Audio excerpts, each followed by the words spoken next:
नमस्कार, राज्यसभा टीवी में आपका स्वागत है। इस वक्त की हर अहम खबर के साथ मैं हूं अंकिता सिंह। बुलेटिन में बात करेंगे संसद की कई स्थायी समितियों की आज बैठक हुई। इसमें डीएनए प्रौद्योगिकी विनियमन विधेयक 2019 पर विज्ञान तथा प्रौद्योगिकी, पर्यावरण, वन और जलवायु परिवर्तन संबंधी संसदीय स्थायी समिति ने विचार किया। उपराष्ट्रपति एम वेंकैया नायडू ने महिला सशक्तिकरण के लिए राष्ट्रीय अभियान चलाने का आह्वान किया है। उपराष्ट्रपति ने यह सुनिश्चित करने को भी कहा है कि किसी भी बालिका को स्कूल शिक्षा से वंचित न किया जाए। देश में कोरोना के मामले 31 लाख के पार पहुंच गए हैं, जबकि स्वस्थ होने के मामले 3 गुना ज्यादा हैं। मृत्यु दर घटकर 1.85% हो गई है। इन तमाम खबरों के अलावा देश दुनिया की हर खबर पर रहेगी नजर। शुरुआत करते हैं बुलेटिन की।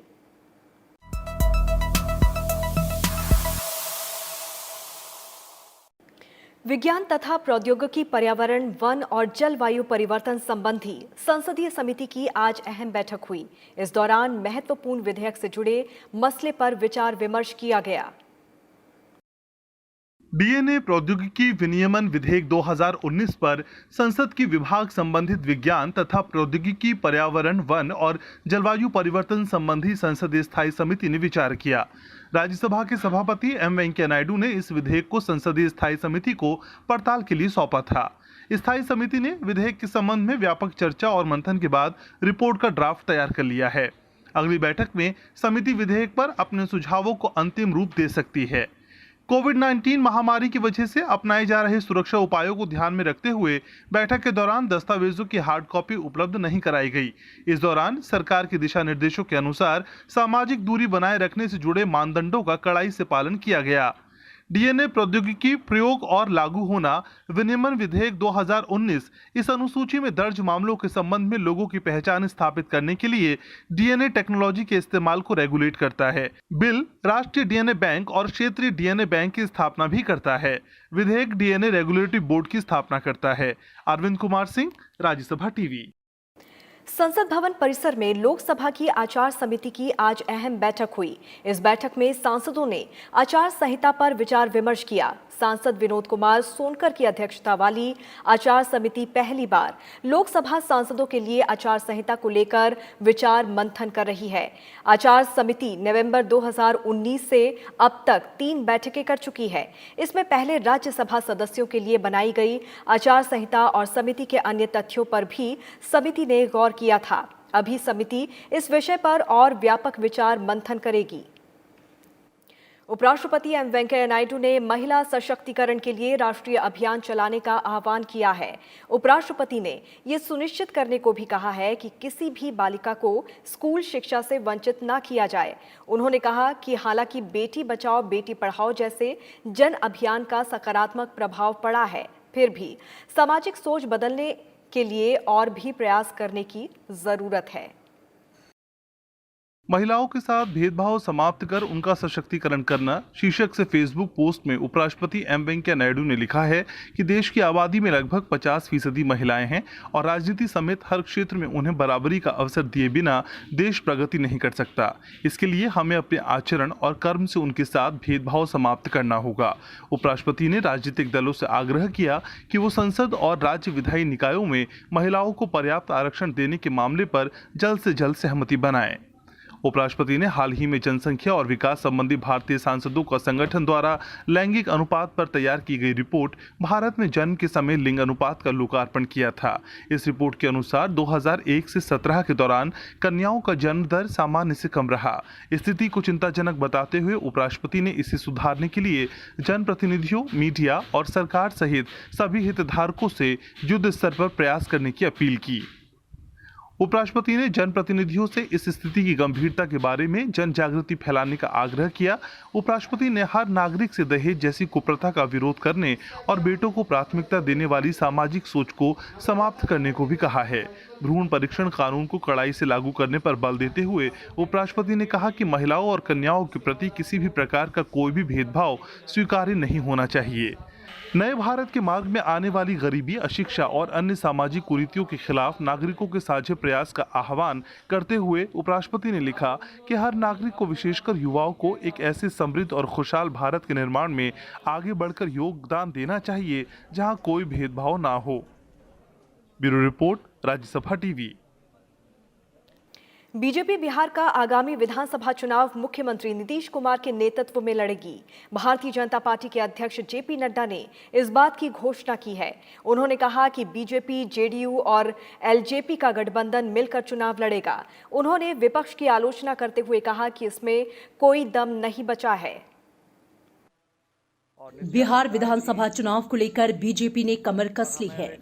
पार्टी अध्यक्ष जेपी नड्डा ने रविवार को वीडियो कॉन्फ्रेंसिंग के जरिए बिहारी कार्यकारिणी को संबोधित करते हुए कहा कि उनकी पार्टी इस साल होने वाले विधानसभा चुनाव मुख्यमंत्री नीतीश कुमार की अगुवाई में लड़ेगी।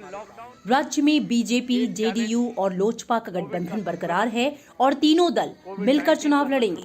इस बार भी हम सब लोग मिलकर के भारतीय जनता पार्टी, जनता दल यूनाइटेड और इसके साथ साथ लोक जनशक्ति पार्टी सब मिलकर के चुनाव लड़ेंगे और यशस्वी होंगे। ये हमको ध्यान में रखना चाहिए, इसके लिए हमको कार्य करना चाहिए। बीजेपी अध्यक्ष जेपी नड्डा ने कहा कि विपक्ष के पास ना तो विचारधारा है और ना ही लोगों की सेवा करने की इच्छा है। उन्होंने विपक्ष की आलोचना करते हुए कहा कि उनमें कोई दम नहीं बचा है। नड्डा ने प्रधानमंत्री नरेंद्र मोदी द्वारा बिहार को दिए गए स्पेशल पैकेज का जिक्र करते हुए कहा कि इससे राज्य का विकास हो रहा है। बिहार के लिए प्रधानमंत्री जी ने क्या क्या कार्य किए हैं और आपको ये मालूम है कि जो पैकेज बिहार को दिया गया था, लेटर एंड स्पिरिट में वो पैकेज पूरा किया गया है, बिहार की धरती पर उतारा गया है। इसको समझना चाहिए। इस मौके पर प्रधानमंत्री नरेंद्र मोदी के आत्मनिर्भर अभियान की चर्चा करते हुए जेपी नड्डा ने कहा कि उनकी पार्टी मखाना उद्योग, मधुबनी पेंटिंग और भागलपुर के सिल्क उद्योग को आगे ले जाना चाहती है। कार्यक्रम में बीजेपी महासचिव भूपेंद्र यादव ने दावा किया कि 2019 के लोकसभा चुनाव की तरह 2020 के विधानसभा चुनावों में भी 3/4 से ज्यादा सीटों पर जीत हासिल होगी। Bureau report, Rajya Sabha TV. Congress कार्य समिति की आज अहम बैठक हुई, जिसमें पार्टी का नया अध्यक्ष चुने जाने का मुद्दा उठा। इस बीच ये खबर आई कि पार्टी के कुछ वरिष्ठ नेता राहुल गांधी की टिप्पणी से नाराज हो गए। इसकी झलक ट्विटर पर देखने को भी मिली, लेकिन बाद में हर कोई इस मामले में सफाई देता हुआ नजर आया। कांग्रेस कार्य समिति की बैठक में सोमवार को पार्टी नेताओं में खींचतान की खबरें सामने आई। बैठक की शुरुआत में सोनिया गांधी ने अंतरिम अध्यक्ष पद से इस्तीफे की पेशकश की और अन्य नेताओं से नया पार्टी अध्यक्ष चुनने की प्रक्रिया शुरू करने के लिए कहा। सोनिया गांधी ने केसी वेणुगोपाल को एक पत्र सौंपकर असंतुष्ट नेताओं की तरफ से भेजे गए पत्रों का जवाब भी दिया। इसके बाद राहुल गांधी ने कांग्रेस नेताओं की तरफ से पत्र भेजे जाने के समय पर सवाल खड़े किए। फिर सामने आए कांग्रेस के बगावती सुर। पार्टी के वरिष्ठ नेता कपिल सिब्बल ने राहुल गांधी की बीजेपी के साथ साठगांठ वाली टिप्पणी की जानकारी दी और तीखी नाराजगी दिखाई। हालांकि कुछ देर बाद ही कपिल सिब्बल ने राहुल गांधी के बयान वाले ट्वीट को वापस ले लिया। उन्होंने कहा कि राहुल गांधी ने स्वयं बयान का खंडन किया है। इस बीच पार्टी के वरिष्ठ नेता और राज्यसभा सांसद गुलाम नबी आजाद ने भी ट्विटर पर राहुल गांधी पर लगे इन आरोपों का बचाव किया। उन्होंने ये भी कहा कि जिन नेताओं ने इस तरह के आरोप लगाए, अगर वो साबित करें तो गुलाम नबी आजाद इस्तीफा दे देंगे। कांग्रेस प्रवक्ता रणदीप सुरजेवाला ने बैठक के बाद पूरे मामले पर सफाई दी। इस बीच कांग्रेस की इस अंदरूनी खींचतान पर बीजेपी की तरफ से प्रतिक्रिया भी आई। कांग्रेस के 23 नेताओं ने पार्टी में शक्तियों के विकेंद्रीकरण, प्रदेश इकाइयों के सशक्तिकरण और केंद्रीय संसदीय बोर्ड के गठन जैसे सुधार लाकर संगठन में बड़ा बदलाव करने की मांग की थी। Bureau report, Rajya Sabha TV. Brahmaputra नदी के ऊपर से भारत की सबसे लंबी रोपवे सर्विस की शुरुआत हो गई है। असम के कैबिनेट मंत्री हेमंत बिस्व शर्मा ने इसे सोमवार को राज्य के लोगों को सौंपा। ये रोपवे सर्विस गुवाहाटी से नॉर्थ गुवाहाटी तक जाएगी। इससे साउथ बैंक से नॉर्थ बैंक तक 2 किलोमीटर लंबा एरिया कवर होगा। ब्रह्मपुत्र नदी पर देश के सबसे लंबे रोपवे सर्विस की शुरुआत इलाके के लोगों के लिए किसी सपने के सच होने जैसी है। इस रोपवे के जरिए 2 किलोमीटर लंबी दूरी महज 7 मिनट में पूरी होगी। वहीं एक बार में इसमें 32 लोग सवार हो सकते हैं, लेकिन कोविड-19 महामारी की वजह से फिलहाल एक बार में 15 लोगों को ही सवारी करने की इजाज़त दी जाएगी। रोपवे सर्विस का इस्तेमाल करने के लिए प्रत्येक व्यक्ति से 60 रुपये का शुल्क लिया जाएगा, जबकि दोनों तरफ से यात्रा करने पर 100 रुपये का टिकट लेना होगा। इसमें सफर करने वाले यात्रियों के लिए रोजाना, साप्ताहिक और मासिक पास की भी सुविधा होगी। अभी रोपवे सुबह 8 बजे से शाम 6 बजे तक चलेगी। रोपवे सर्विस पर निगरानी के लिए करीब 58 सीसीटीवी कैमरे भी लगाए गए हैं। इस प्रोजेक्ट पर काम गुवाहाटी मेट्रोपॉलिटन डेवलपमेंट ने 2006 में शुरू किया था, लेकिन काम का एक बड़ा हिस्सा 2019 में पूरा हुआ। ब्रह्मपुत्र नदी में बाढ़ आने पर ये रोपवे काफ़ी महत्वपूर्ण हो जाएगा जब फेरी सर्विस बंद हो जाती है। इस रोपवे से कई आकर्षक नज़ारे भी देखने को मिलेंगे। Bureau report, Rajya Sabha TV.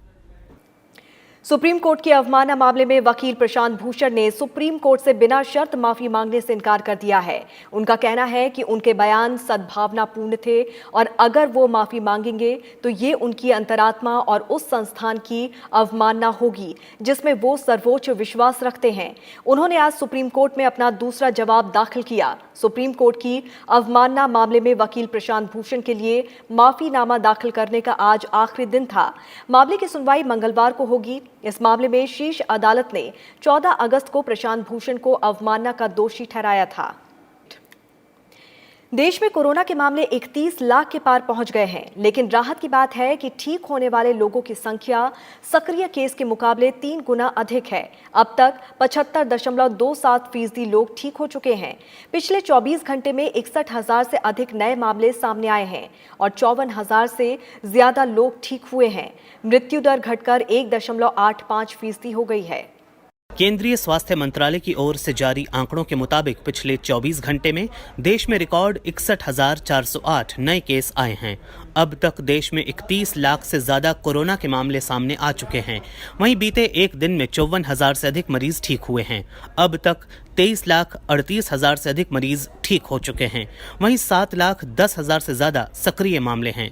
पिछले 24 घंटे में 838 लोगों की मौत हुई है, जिसके बाद इस संक्रमण से मरने वालों की संख्या 57,542 हो गई है।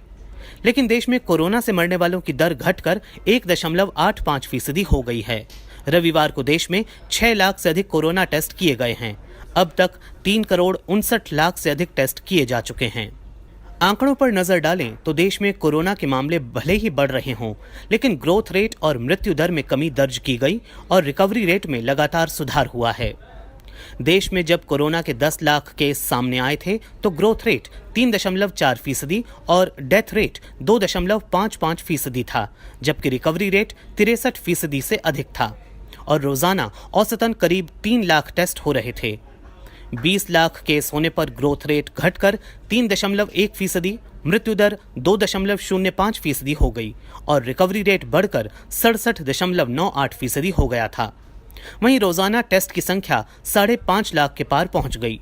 कोरोना के मामले 30 लाख के पार होने पर ग्रोथ रेट 2.3%, मृत्यु दर 1.86% और ठीक होने की दर 74.9% हो गई। वहीं टेस्टिंग बढ़कर 8.5 लाख प्रतिदिन से अधिक हो गई। कोरोना से सबसे ज्यादा प्रभावित देशों से भारत की तुलना करें तो अमेरिका में 10 लाख केस पहुंचने में 97 दिन लगे। वहीं ब्राजील में 114 दिन का समय लगा, जबकि भारत में कोरोना के 10 लाख केस आने में 168 दिन का समय लगा। इसी तरह अमेरिका में अगले 45 दिन में कोरोना के मामले 2 गुने हो गए।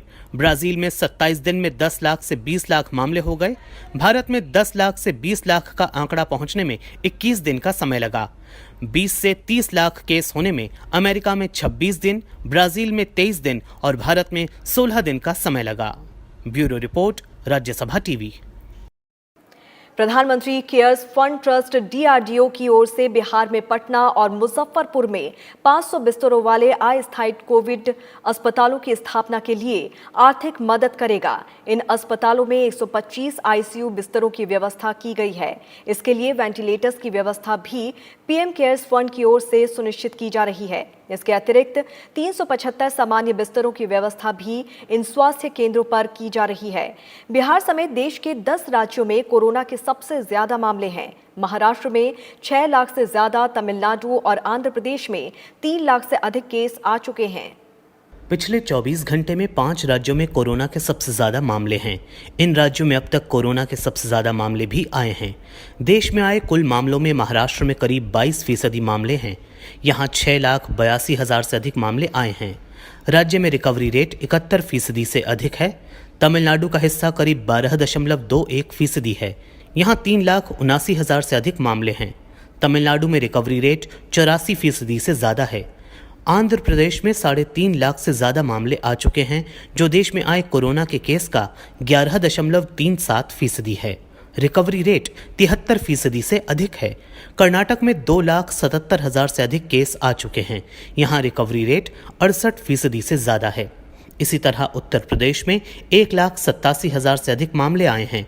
यहाँ रिकवरी रेट 72% से अधिक है। इसके अलावा दिल्ली, पश्चिम बंगाल, बिहार और तेलंगाना हर राज्य में 1 लाख से अधिक कोरोना के मामले आए हैं। दिल्ली में सबसे ज़्यादा रिकवरी रेट 90% से अधिक है। बिहार में 80% और असम में 78% से अधिक रिकवरी रेट है। इन 5 राज्यों का देश के कोरोना केस में हिस्सा 21% से ज़्यादा है। पूर्व राष्ट्रपति प्रणब मुखर्जी की सेहत में कोई सुधार नहीं है। दिल्ली कैंटोनमेंट के आर्मी रिसर्च एंड रेफरल अस्पताल के डॉक्टर्स ने कहा कि पूर्व राष्ट्रपति अभी भी गहरे कोमा में हैं और वेंटिलेटर सपोर्ट पर हैं। उनके प्रमुख और क्लिनिकल पैरामीटर स्थिर बने हुए हैं। विशेषज्ञों की एक टीम उनकी देखरेख कर रही है। 84 वर्षीय पूर्व राष्ट्रपति प्रणब मुखर्जी का 10 अगस्त को दिल्ली कैंट के अस्पताल में मस्तिष्क की सर्जरी की गई थी। प्रणब मुखर्जी की कोरोना संक्रमण की रिपोर्ट भी पॉजिटिव आई थी। दुनिया भर में कोरोना के 2,36,00,000 से ज्यादा मामले सामने आ चुके हैं। इनमें 1,60,00,000 से ज्यादा लोग ठीक हो चुके हैं और करीब 67 लाख लोगों का इलाज चल रहा है। वहीं अब तक 8 लाख से अधिक लोगों की इस वायरस से मौत हो चुकी है। सबसे ज्यादा केस अमेरिका में आए हैं। यहाँ 58 लाख से ज्यादा मामले आ चुके हैं। यहाँ 25 लाख से ज्यादा सक्रिय केस हैं और 1,80,000 से ज्यादा लोगों की मौत हो चुकी है। दक्षिण अमेरिकी देश ब्राजील में 36 लाख से ज्यादा मामले आए हैं। यहाँ 1,14,000 से ज्यादा लोगों की जान इस वायरस से जा चुकी है। तीसरे नंबर पर भारत है, जहाँ 31 लाख से अधिक मामले हैं। चौथे नंबर पर रूस है, जहाँ 9.5 लाख से ज्यादा कोरोना के केस आ चुके हैं। यहाँ 7,73,000 से ज्यादा लोग ठीक हो चुके हैं और 16,000 से ज्यादा लोगों की मौत हुई है। Bureau report, Rajya Sabha TV. BJP के वरिष्ठ नेता और पूर्व केंद्रीय मंत्री अरुण जेटली की आज पहली पुण्यतिथि है। ठीक 1 साल पहले 24 अगस्त को लंबी बीमारी के बाद उन्होंने दुनिया को अलविदा कह दिया था। अरुण जेटली की पहली पुण्यतिथि पर पूरा देश उन्हें याद कर रहा है, तो कई बड़े नेताओं ने उन्हें श्रद्धांजलि अर्पित की। उपराष्ट्रपति एम वेंकैया नायडू ने अरुण जेटली को याद करते हुए कई ट्वीट किए। अपने एक ट्वीट में उन्होंने कहा, आज मेरे प्रिय मित्र अरुण जेटली की पहली पुण्यतिथि है। आज भी स्वीकार कर पाना मुश्किल है। मन के इस खालीपन में अब अरुण जी की स्मृतियां ही वास करती हैं। स्मृति शेष, पुण्य स्मृति को मेरा सादर प्रणाम। एक अन्य ट्वीट में उन्होंने कहा, अरुण जी बहुआयामी व्यक्तित्व थे, जिन्होंने विद्यार्थी जीवन से ही विभिन्न भूमिकाओं में राष्ट्र की सेवा की। अरुण जी की भाषण कला के हम सभी कायल रहे। उन्हें कानून का गहरा ज्ञान था, संसदीय मर्यादाओं के प्रति आस्था थी, जो उन्हें उत्कृष्ट सांसद बनाती थी। अरुण जेटली ने सफलतापूर्वक जीएसटी लागू कर देश के सामने सहयोगात्मक संघवाद का अप्रतिम उदाहरण प्रस्तुत किया। प्रधानमंत्री नरेंद्र मोदी ने उन्हें याद करते हुए कहा, इस दिन पिछले साल हमने श्री अरुण जेटली को खो दिया था। मुझे अपने दोस्त की बहुत याद आती है। अरुण जी ने लगन से भारत की सेवा की। उनका ज्ञान, बुद्धि, कानूनी कौशल और उनका व्यक्तित्व महान था। गृह मंत्री अमित शाह ने ट्वीट कर कहा, अरुण जेटली जी एक उत्कृष्ट राजनीतिज्ञ, विपुल वक्ता और एक महान इंसान थे, जिनकी भारतीय राजनीति में कोई समानता नहीं थी। वे बहुआयामी और मित्रों के मित्र थे, जो हमेशा अपनी विशाल विरासत, परिवर्तनकारी दृष्टि और देशभक्ति के लिए याद किए जाएंगे। कुशल रणनीति, बड़ी जिम्मेदारियां और अहम किरदार। अरुण जेटली ने अपने राजनीतिक जीवन में ऐसे कई अहम मुकाम हासिल किए। देश की राजनीति में अरुण जेटली का जो योगदान रहा, उसे कभी भुलाया नहीं जा सकेगा। आइए एक नजर डालते हैं अरुण जेटली के सियासी सफरनामे पर। अरुण जेटली का पूरा नाम अरुण महाराज किशन जेटली था। अरुण जेटली का जन्म 28 दिसंबर 1952 को दिल्ली में हुआ। उनके पिता महाराजा किशन जेटली एक जाने माने वकील थे। उनकी मां का नाम रतन प्रभा जेटली था। स्कूली शिक्षा दिल्ली के सेंट जेवियर स्कूल से करने के बाद उन्होंने 1973 में दिल्ली के Shri Ram college of commerce से बीकॉम किया। इसके बाद उन्होंने साल 1977 में दिल्ली विश्वविद्यालय से लॉ की डिग्री हासिल की। इसी बीच साल 1974 में वो दिल्ली विश्वविद्यालय छात्र संघ के अध्यक्ष चुने गए।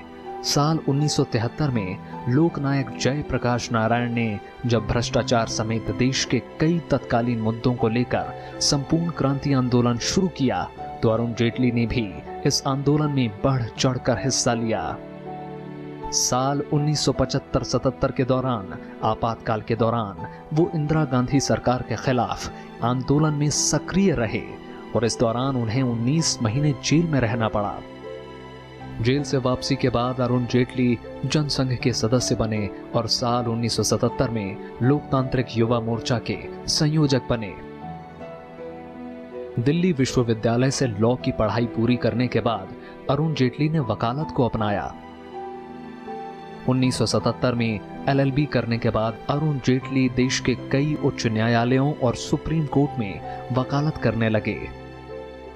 साल 1989 में वो देश के एडिशनल सॉलिसिटर जनरल बने और जनवरी 1990 में वो दिल्ली हाई कोर्ट के नामित वरिष्ठ अधिवक्ता बने।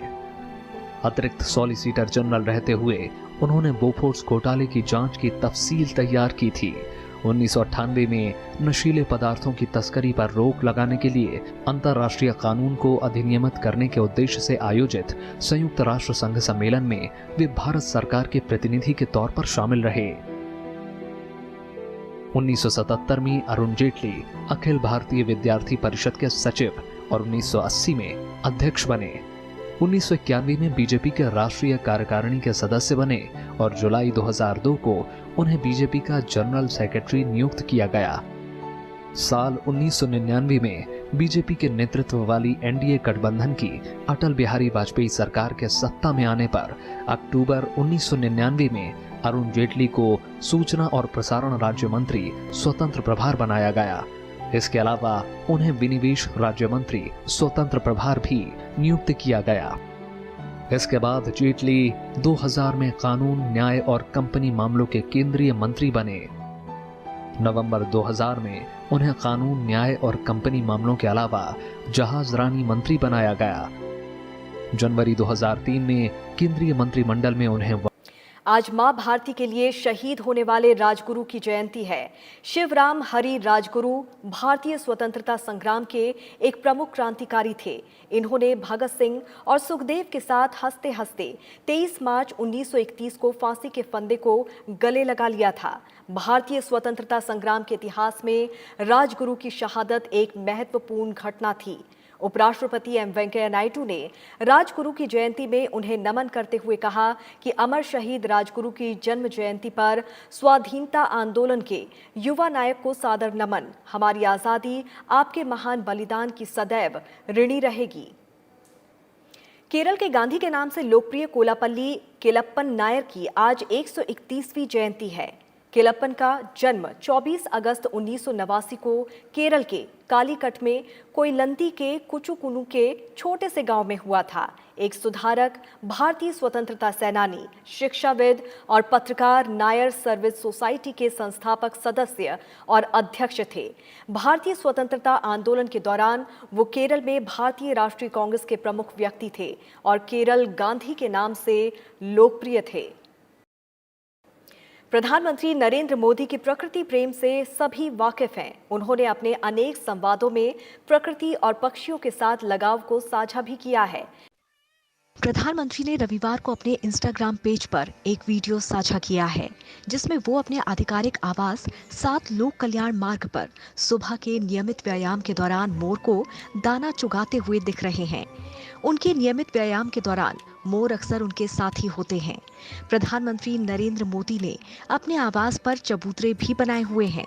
जहां पक्षी अपने घोंसले बना सकते हैं। प्रकृति और पर्यावरण को बेहद करीब से दिखाने वाले डिस्कवरी चैनल के मशहूर टीवी कार्यक्रम मैन वर्सेस वाइल्ड के स्पेशल एपिसोड में भी लोग प्रधानमंत्री नरेंद्र मोदी का प्रकृति प्रेम देख चुके हैं। उन्होंने जलवायु परिवर्तन के खिलाफ लड़ाई को मानवीय मूल्यों से जोड़ने के लगातार प्रयास किए हैं।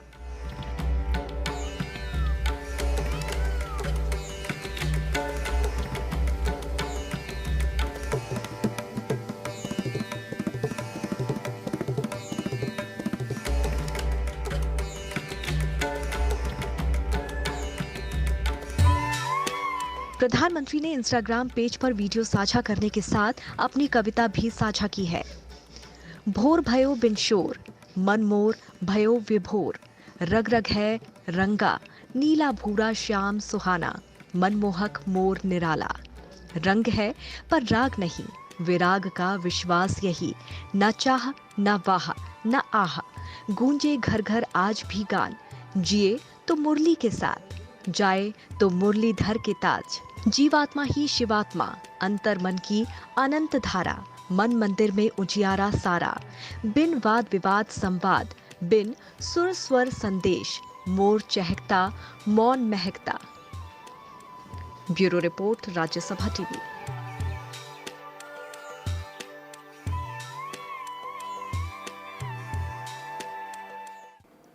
और इसी के साथ इस बुलेटिन में फिलहाल इतना ही। आप जुड़े रहिए राज्यसभा टीवी के साथ। नमस्कार।